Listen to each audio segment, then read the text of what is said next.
Today, cryptocurrencies have become a global phenomenon known by most people, but understood by few. In 2018, you'll have a hard time finding a major bank, accounting firm, software company, or government that hasn't researched cryptocurrencies or started a blockchain project. Beyond the noise and the press releases, many people often fail to understand the basic concepts. So let's walk through the whole story. What are cryptocurrencies? Satoshi invented Bitcoin in 2008 as a peer-to-peer electronic cash system. To realize digital cash, you need a payment network with accounts, balances, and transactions. That's easy to understand. One major problem every payment network has to solve is to prevent double spending. That is, to prevent one entity from spending the same amount twice. Usually, this is done by a central server who keeps records of all the balances. In a decentralized network, you don't have this server, so you need every single entity of the network to do this job.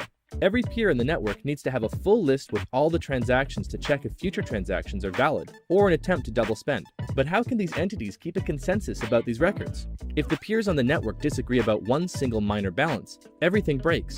They need absolute consensus. Nobody knew how to achieve this until Satoshi proved it was possible. Cryptocurrencies are a key part of this solution. To illustrate this, we'll look at the transactions on the network. A transaction is a file that says, Bob gives X Bitcoin to Alice and is signed digitally by Bob. Once signed, the transaction is broadcasted to the network, sent from one peer to every other peer.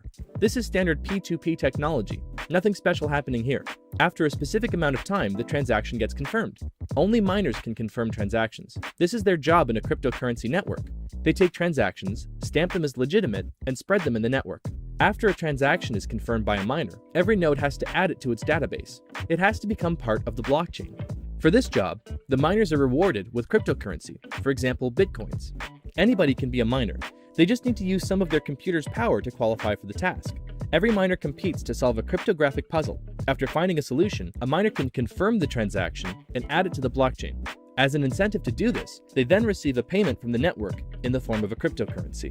In this way, a network of independent actors are economically incentivized to maintain the legitimacy of the transaction history. So that's the gist of it. Cryptocurrencies are the key to the complex digital cash problem that Satoshi solved: how to maintain integrity and consensus across independent and potentially malicious actors. Cryptocurrencies are essentially the monetary incentive offered to anyone willing to keep the network secure.